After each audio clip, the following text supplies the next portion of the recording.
Shalom Bapak Ibu Saudara sekalian, jumpa lagi dengan saya Pendeta Tommy Dayo. Saya akan membacakan ayat firman Tuhan dalam Yakobus pasal yang ke-4 ayat yang ke-14. Sedang kamu tidak tahu apa yang akan terjadi besok. Apakah arti hidupmu? Hidupmu itu sama seperti uap yang sebentar saja kelihatan lalu lenyap. Berbicara tentang kehidupan, tidak seorang pun tahu berapa lama dia harus hidup. Dan di dalam Alkitab mencatat bahwa hidup manusia itu singkat. Untuk itu kita perlu fokus terhadap hidup ini. Kita perlu benar-benar mencermati dan menjalaninya dengan baik, sebab tanpa kita menjalaninya dengan baik maka kita akan gagal di dalam menjalani hidup ini. Saya akan memberikan beberapa kriteria tentang hidup ini. Pertama, hidup ini singkat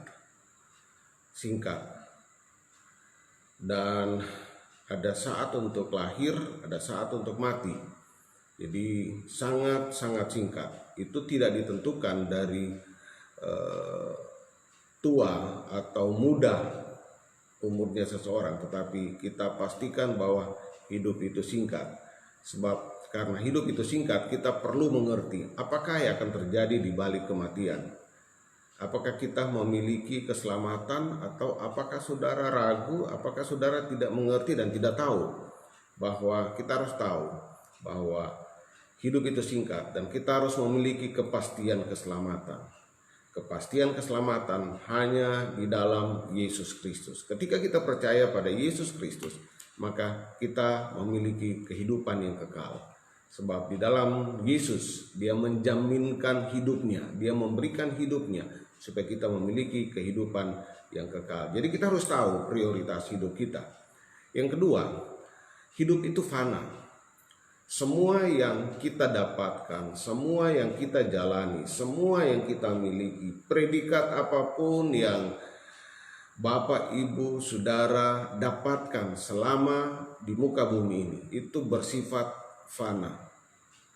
Artinya, itu tidak akan berlaku, tidak akan bernilai, tidak ada nilainya sama sekali di dunia kehidupan yang lain, atau orang lain katakan di dunia akhirat.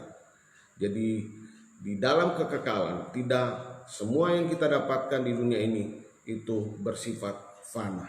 Jadi jika kita mendapatkan apapun yang ada di dalam dunia ini, kita dapatkan uang yang banyak, kita dapatkan mobil yang mewah, kita dapatkan rumah, tanah, itu sama sekali di dalam kekekalan itu tidak bernilai.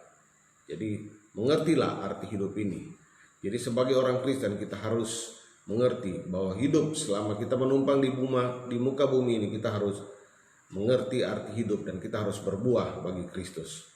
Dan yang ketiga, hidup ini adalah kesempatan. Kita harus menggunakan kesempatan ini dengan baik. Kesempatan yang harus kita lakukan adalah kesempatan untuk menjadi berkat, untuk kemuliaan kebesaran nama Tuhan. Kesempatan untuk berbuah bagi Tuhan. Berbuahlah, berdampaklah bagi dunia. Dan kesempatan untuk menceritakan bahwa Tuhan Yesus itu baik dan di dalam Dia ada keselamatan. Selagi hidup ini kita jalani, lakukanlah kesempatan-kesempatan yang baik.